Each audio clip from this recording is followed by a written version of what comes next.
네, 우리가 지난 시간에 살펴본 것은 사도 바울의 자신의 사도됨을 증명하는 것이었습니다.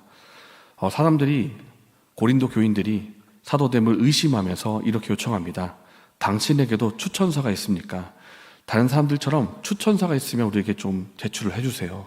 우리가 그것을 보고 당신이 진짜 사도인 것을 인정하겠습니다. 그 요청에 대해서 바울이 했던 대답은 여러분이 나의 추천사입니다 라는 대답이었습니다. 저는 추천사가 따로 필요 없습니다. 왜냐하면 추천사가 이미 기록되어 있기 때문인데 고린도 교인 여러분이 나의 추천사이기 때문입니다. 그리고 이어서 말한 것은 고린도 교인들이 바울의 추천사가 될 뿐만 아니라 또한 그리스도의 편지가 된다는 사실이었습니다. 여러분에게 편지를 쓰신 분은 바로 그리스도이십니다. 그리스도께서 여러분의 마음에 성령으로 편지를 썼고 이제 여러분은 세상을 향한 그리스도의 편지가 되었습니다. 이때 사도 바울이 강조했던 것은 자신의 편지가 아니라 그리스도의 편지라고 하는 사실입니다. 이 편지는 나를 위해서 쓴 것도 아니고 내가 쓴 것도 아닙니다. 그리스도께서 쓰신 편지이고 그리스도에 대한 편지이고, 그러니까 나를 위해서가 아니라는 것입니다. 그래서 이 5절 말씀에 나온 내용 중에 3절 말씀에 나온 내용 중에 바울이 강조하는 것이 있었습니다. 너희는 우리로 말미암아 나타난 그리스도의 편지니. 우리로 말미암아 나타난, 여기서 바울이 강조했던 것은 우리로 말미암아라는 부분인데 그 중간에 섬김으로라는 헬라어가 있다고 했습니다. 섬김으로, 우리의 섬김으로 말미암아. 저는 단지 여러분에게 복음을 전했을 뿐이고 여러분을 섬겼을 뿐입니다. 나의 작은 섬김을 통해서 편지를 쓰신 분은 바로 그리스도이십니다. 여기서 우리가 확인할 수 있는 것은 자신은 단지 복음을 받들어 섬겼을 뿐이고 편지 되게 하신 분이고 그리스도의 향기가 되게 하신 분은 바로 그리스도라는 사실입니다. 여기서 바울의 겸손이 나오는 것이고 바울이 평소에 사역할 때 어떠한 자세로 사역에 임하는가 하는 것을 볼 수가 있습니다. 그것은 바로 내가 무엇이 돼서 하는 것이 아니고 나는 단지 겸손히 섬길 뿐이다, 이런 것입니다. 내가 한 것이 아니다. 나는 단지 섬겼을 뿐이다. 이 겸손의 태도가 오늘 본문에도 계속되는데 바로 5절입니다.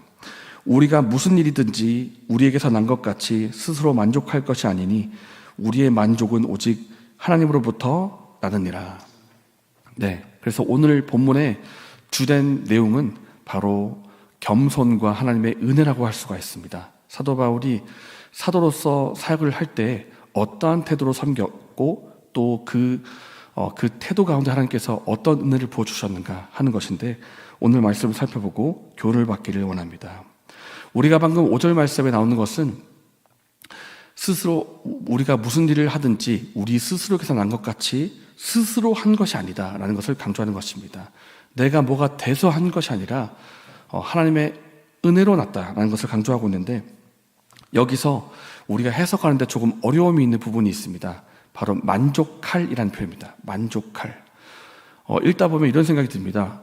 바울이 뭘로 만족했다는 것이 무슨 만족이 있었다는 것이, 이런 생각이 드는데 이 만족할이라는 단어가 조금 아쉬운 번역이라고 할 수가 있고 더 적절한 번역은 합당한 혹은 자격을 갖춘 이라는 뜻으로 봐야 됩니다. 그래서 합당한, 자격을 갖춘이라는 뜻을 넣어서 다시 읽으면 이렇게 됩니다. 우리가 무슨 일을 하든지 우리에게서 난 것처럼 스스로 자격이 있다고 여길 것이 아니니 우리의 자격은 오직 하나님으로부터 나느니라, 이렇게 되는 것입니다. 그러니까 사도 바울이 이렇게 말합니다. 내가 사도로서 복음을 전하거나 혹은 교회를 세우거나 혹은 어떤 봉사를 할 때 마치 그것이 나의 자격, 내가 스스로 뭐가 돼가지고 나 스스로의 자격으로 됐다고 생각하는 것이 아닙니다. 나의 자격은 오직 하나님으로부터 나온 것입니다. 하나님의 은혜입니다. 이렇게 말을 하고 있다는 것입니다. 나 스스로 자격을 만든 것이 아니라 나의 자격은 하나님으로부터 온 것입니다. 이와 유사한 말을 이전 편지인 고린도전서에도 한 적이 있는데 고린도전서 15장 10절에 이렇게 말합니다. 그러나 내가 나된 것은 하나님의 은혜로 된 것이니 내게 주신 그의 은혜가 헛되지 아니하여 내가 모든 사도보다 더 많이 수고하였으나 내가 한 것이 아니오 오직 나와 함께 하신 하나님의 은혜로라. 사도 바울이 줄곧 강조하는 것은 나는 단지 겸손하게 섬겼을 뿐이고 내가 무언가를 사도로서 사역을 하거나 복음을 전하거나 교회를 세우거나 봉사했던 그 모든 것은 오직 하나님의 은혜로 되었다라는 것입니다. 내가 나든 것은 오직 하나님의 은혜로라. 이렇게 말하게 된 것 가운데 중요한 바울의 과거의 사건이 있었죠. 그것은 바로 그가 예전에 교회를 핍박하고 교회를 박해하던 사람이었다라는 사실입니다. 사도 바울은 교회를 박해하던 사람이었습니다. 집집마다 들어가서 남자든 여자든 끌어내가지고 감옥에 잡아들이고, 또 그것도 모자라서 예루살렘 가지고는 안 되겠다, 내가 다메섹까지 가야 되겠다 라고 하면서 공문서까지 받아가지고 잡으러 갔던 그런 사람, 심지어 원한다면, 뜻이라면 사람을 죽이는데 찬성표까지 던졌던 사람이 바로 사도 바울이었습니다. 그런데 이렇게 사도 바울은 교회를 박해던 사람이었고 기독교인을 몰살시키려고 했던 사람이었는데, 이렇게 혈기왕성하던, 기독교를 박해하기 위해서 혈기등등하던 이 사람을 누가 바꿔놨을까요? 바울 스스로 뭔가 결단을 해가지고 나 이제부터 교회 다녀야 되겠다 이렇게 했던 것일까요? 그것이 아니라 예수님께서 그를 만나주셨기 때문에 그가 바뀌게 된 것입니다. 예수님이 다메섹 도상에서 그를 만나주셔서 그 바울이라는 사람을 완전히 바꾸어 놓았다는 것입니다. 바울이 이것을 알고 있기 때문에, 내가 이전에는 교회를 핍박하던 그런 사람이었지만 이제는 교회를 세우는 사람으로 바꿔주신 분이 내 스스로가 아니라 예수 그리스도께서 나를 바꿔줬다는 것을 알기 때문에 오늘 고백에 우리의 자격은 오직 하나님부터 나느니라 라고 고백을 하고 있다는 것입니다. 오늘 이 본문을 읽고 있는 저 여러분도 마찬가지입니다. 우리가 이전에 죄의 늪에 빠져서 허우적거리고 있었을 때, 무엇이 참이고 무엇이 거짓인지 알지 못할 그때, 한 치 앞도 보이지 않는 캄캄한 암과 같은 곳에서 우리가 헤매고 있을 그때 누가 우리를 찾아오셨습니까? 예수님께서 우리를 찾아오셔서 진리를 말씀해 주시고 밝은 빛을 비춰주시고 무엇이 옳은 것이고 무엇이 복음인지를 알게 해주신 분이 예수님이시지 않습니까? 예수님이 직접 우리를 찾아오셨기 때문에 그 죄의 늪에서 빠져나올 수가 있었고, 이제는 심판받을 죄인의 신분이 아니라 사랑받는 주님의 사랑받는 자녀로서, 그래서 오늘 저 여러분이 이 자리에 기독교인으로, 그리스도인으로 앉아있는 것이 아닙니까? 5절 말씀입니다. 우리가 무슨 일이든지 우리에게서 난 것 같이 스스로 자격을 갖춘 것이 아니니 우리의 만족은 오직 하나님부터 나느니라.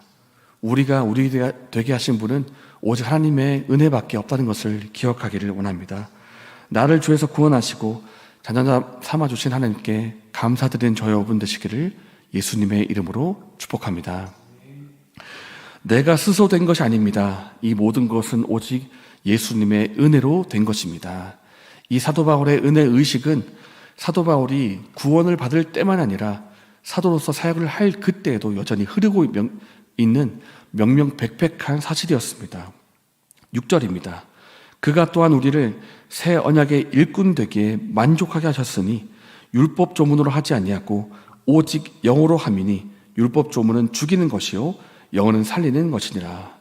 여기 6절 말씀에 나오는 만족하게도 만족으로 읽을 것이 아니라 자격이 있게 읽어야 된다 이것입니다. 그가 또한 우리를 새 언약의 일꾼 되기에 자격이 있게 하셨으니, 합당하게 하셨으니 라는 것입니다. 그러니까 사도 바울은 말하기를 내가 구원받은 것도, 사도가 돼서 봉사하는 것도 합당하게 하신 분은 하나님이시다, 이 말을 계속해서 강조하는 것입니다. 그런데 오늘 말씀 우리가 보면서 조금 어려운 단어가 등장하기도 하고 어떤 대조하는 모습도 있는데 제가 한번 읽어보겠습니다. 율법 조문의 직분이라는 말이 나오고 영의 직분이라는 말도 나오는데 함께 7절과 8절을 한번 읽어보겠습니다.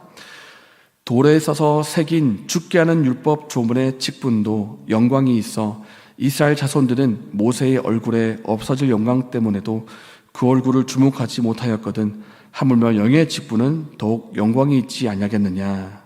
아멘. 네, 읽기만 해도 좀 어려운 부분들이 나오는데 이런 표현들이 나옵니다. 율법 조문의 직분, 영의 직분, 율법 조문의 정죄의 직분, 또 이런 표현들이 계속 나와 있는데 어떤 것인지 한번 보기를 원합니다. 바울은 율법 조문의 직분과 영의 직분을 서로 대조해서 말을 하고 있습니다. 율법 조문의 직분과 영의 직분. 그런데 사도 바울이 이 율법 조문의 직분이라는 말을 할 때 어떤 표현을 쓰고 있냐면 돌에 써서 새긴 죽게 하는 이라는 표현을 쓰고 있습니다. 돌에 써서 새긴 죽게 하는 직분이다. 돌에 쓴 것이라면 우리가 통상 율법으로 알고 있지 않습니까? 근데 율법이 어떤 직분이고 역할을 감당하는데 근데 죽게 한답니다. 죽게 만든다. 왜 율법이 죽게 만드는 걸까요? 율법에 무슨 저주라도 씌어 있는 것인가? 사실 그렇지가 않고 율법은 하나님이 주신 것이고 그 율법 자체로 거룩하고 아름답고 너무나 선한 것입니다. 그러나 문제가 있는데 이 거룩하고 아름다운 율법을 온전히 행할 사람이 아무도 없다는 것입니다. 이 율법대로 따라가는 그 사람이 의인이 되고 하나님의 부터 의롭다고 칭함받는데 근데 이 율법대로 살 사람이 아무도 없습니다. 아무리 잘 지켜도 무언가 하나 빠뜨리는 것입니다. 그렇기 때문에 이 거룩하고 아름다운 율법 앞에 서게 되면 모든 사람이 다 죄인으로 설 수밖에 없다는 것입니다. 누구도 지킬 수 없기 때문입니다.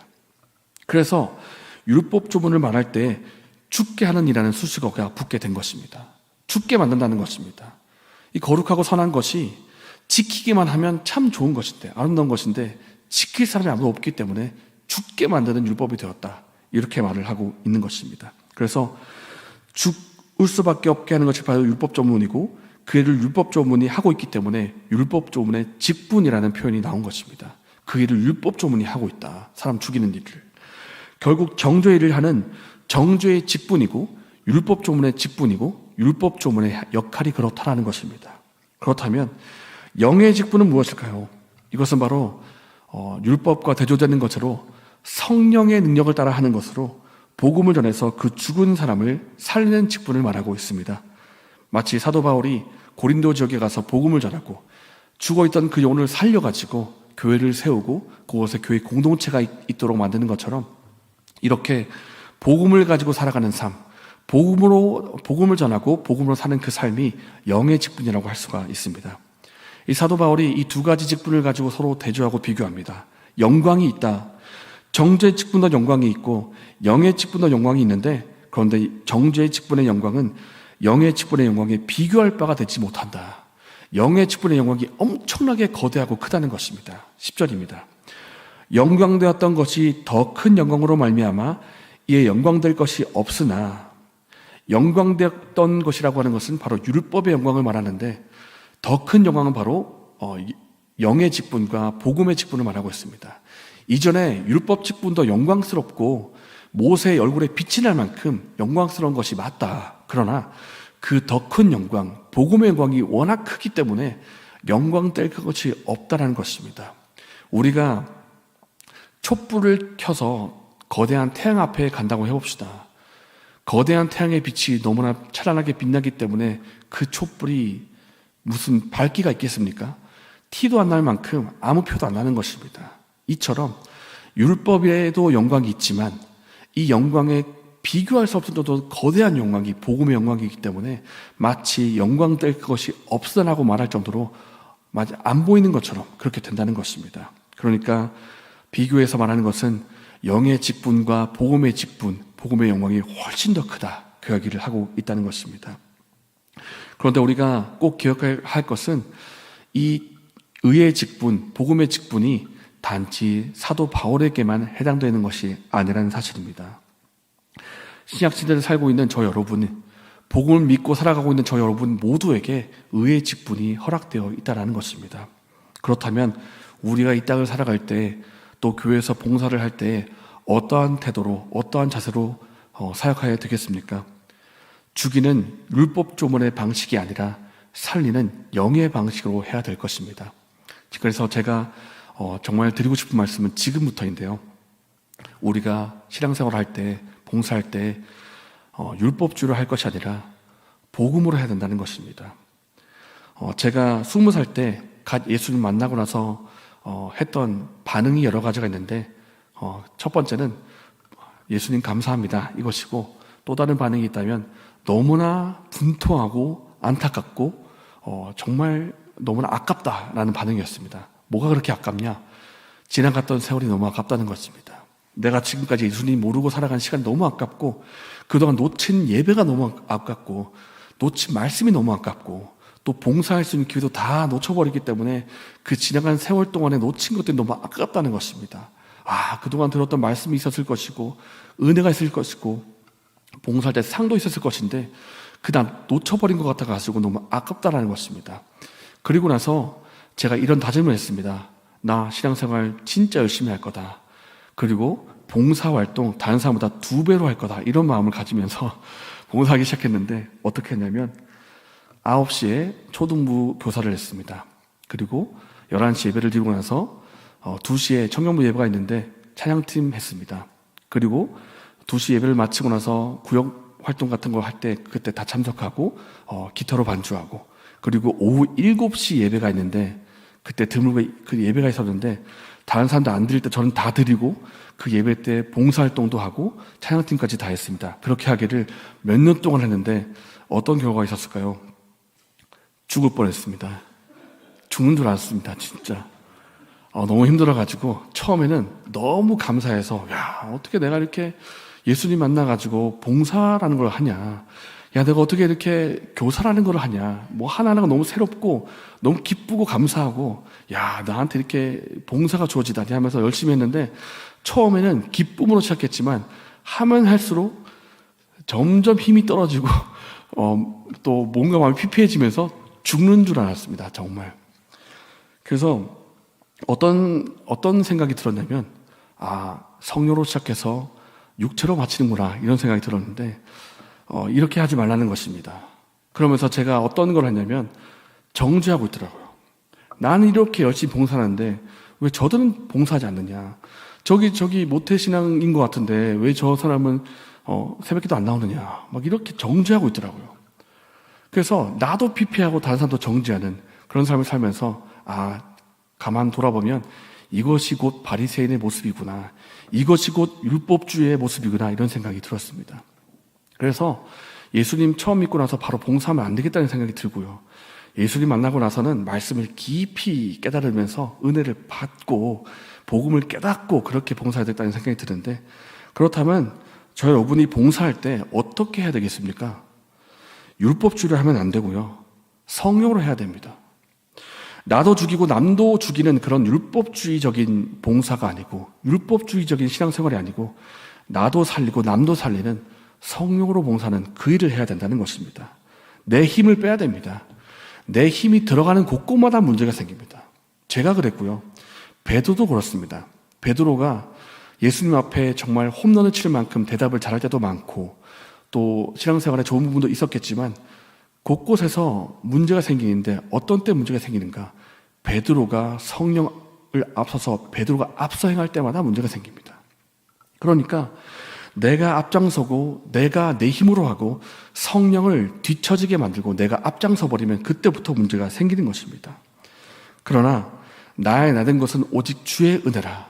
사도 바울이 고백했던 것처럼 나는 아무것도 아니고 오직 하나님의 은혜로 내가 됐을 뿐이고, 은혜로 봉사하고 사역할 때는 그것이 나도 살리고 남도 살리는 진정한 봉사가 되는 것입니다. 오늘 저 여러분께서는 어떻게 신앙생활을 하고 있고 또 어떻게 봉사하고 계십니까? 하나님의 은혜를 받아서 그 은혜를 누리면서 그 은혜로 봉사하고 계십니까? 아니면 내 힘, 내 기준, 내 율법 조문을 가지고 다른 사람을 정죄하고 비판하면서 그렇게 살고 있지는 않습니까? 오늘 본문 6절에 율법 조문은 죽이는 것이지만 영은 살리는 것이라는 이 말씀을 우리가 잘 기억하기를 원합니다. 그래서 내가 세운 기준과 내가 세운 율법 조문을 가지고 다른 사람을 찌르고 정죄하고 죽이는 것이 아니라 성령으로 나도 살리고 남도 살리는 그렇게 살아가는 저 여러분 되시기를 예수님으로 축복합니다. 우리가 신앙생활을 하는 것도, 우리가 봉사의 사역을 하는 것도 전부 하나님의 은혜가 아니면 안 됩니다. 내 힘을 빼고 나를 증명하려고 자꾸 그렇게 하는 것이 아니라 이미 나를 사랑하시고 나를 삼아주신, 나를 자녀로 삼아주신 하나님의 은혜로 해야 한다는 것입니다. 주님의 은혜로, 성령의 능력으로 주님이 기뻐하신 열매를 맺는 은혜가 저 여러분에게 있기를 예수님의 이름으로 축복합니다.